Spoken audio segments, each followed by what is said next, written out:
nós temos falado várias vezes que esses judeus askenazes, esses judeus que estão aí hoje pousando de semitas, esses não são o verdadeiro povo do Salvador.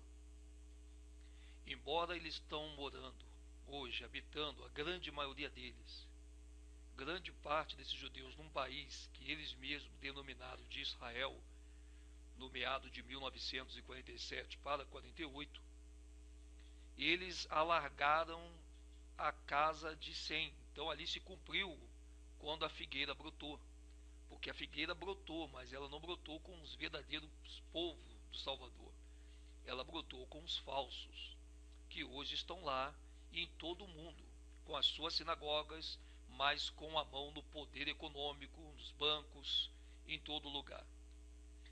E quando nós falamos que o povo negro é o povo verdadeiro de Israel da antiga aliança, eu vou começar agora a falar mais detalhado, porque algumas pessoas estão pensando que o povo do Salvador é só os negros. Não.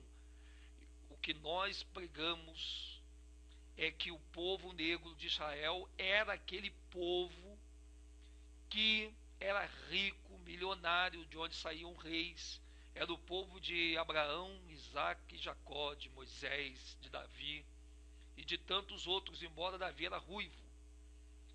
Mas quero dizer para vocês que essa escravidão, às vezes a gente conversa com uma pessoa negra e você pergunta para ela o seguinte: vem cá, você vem de que lugar? Qual é a sua origem? E aí ele fala assim: a minha origem é da África.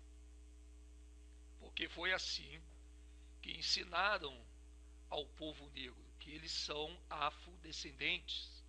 E a lei do Talmud dos judeus Askenazi já deram para os negros esta origem, e todos nós tivemos que engolir isso a goela abaixo. Mas a verdade não é bem assim. O verdadeiro povo da África, o povo egípcio, etíope, se encontra no Haiti e na África e em muitos outros lugares, juntos e espalhados, sofrendo. E o povo hebreu se encontra no Brasil.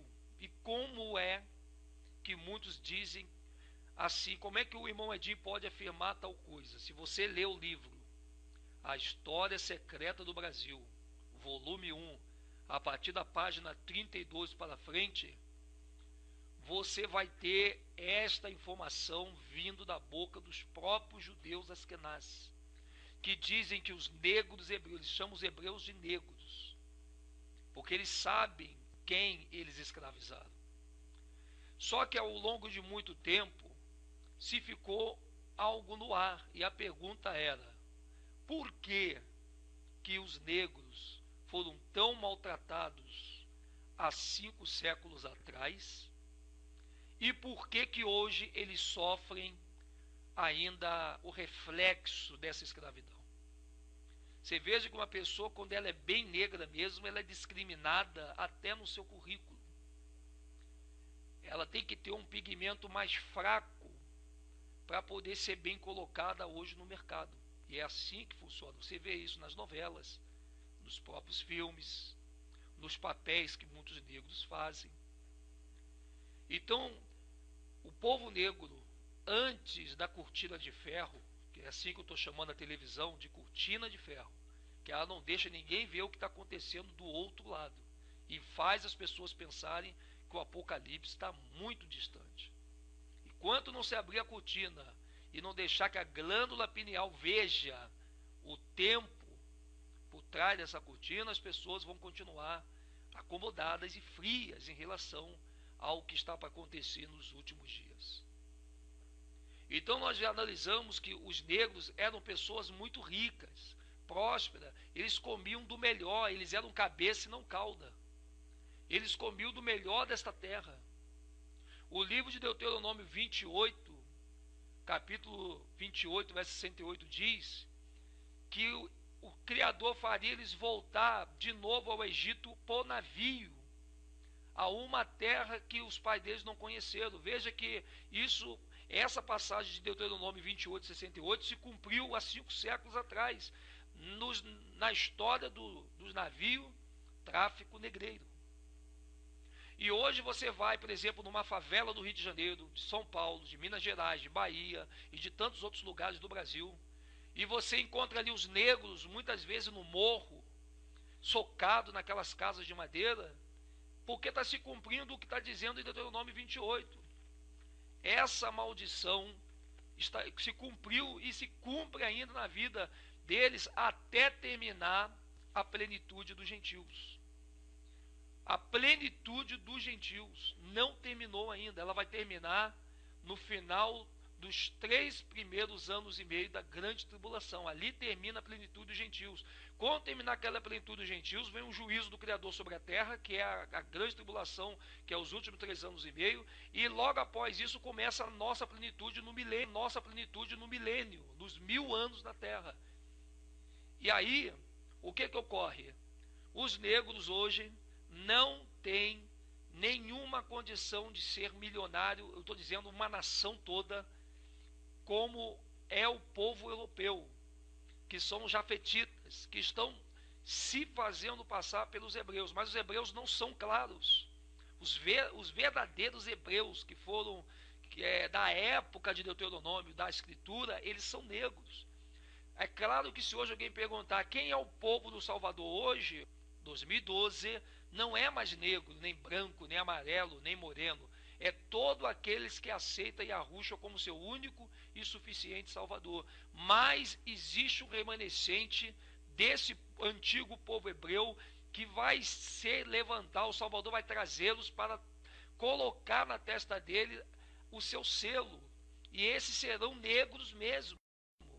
E muitos negros que hoje estão passando miséria, que não têm um carro, que não têm uma casa própria, que não têm como viver uma vida abençoada, muitos que estão passando por situações muito difíceis, muitos que vieram de família de escravos e que não entendiam por que aconteceu isso com o povo negro, agora vocês estão sabendo que esses séculos que vocês que o povo negro passou, que nós passamos, que nossa família passou, isso foi por causa da quebra da lei de Ar. Mas o Salvador prometeu a Isaías que esse dia ia passar, não ia durar muito tempo, que o povo dele ia voltar de novo a ter prosperidade, a ser um povo feliz, a ser um povo unido. Isso ia chegar ao fim. E os dias... Isaías diz que a glória da segunda casa seria maior que a primeira. Seria maior que a primeira.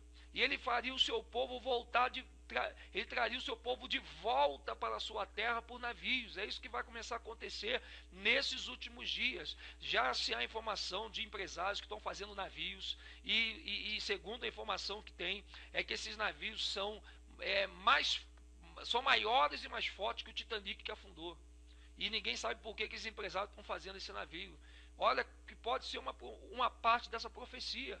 Porque assim como o povo do Salvador veio para o Brasil num navio cheio de fezes, nus, molhados, passando o pão que o diabo amassou, da mesma forma o Salvador vai trazê-los em plena abundância, a riqueza das nações, desses deputados, desses judeus asquenazes que estão no Superior Tribunal Federal, que estão com a mão no petróleo, com a mão no ouro, toda a riqueza desses judeus passarão para as mãos de todos os negros que aceitarem Yahushua, porque os negros também precisam aceitar Yahushua.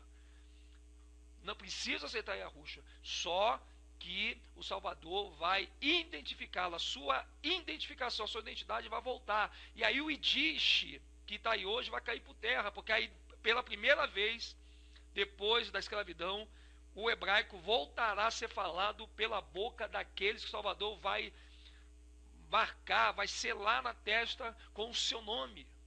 Você pode, evidências para o que eu estou dizendo, está em Apocalipse capítulo 7 e Apocalipse capítulo 14. Tem que ler os dois para a gente entender.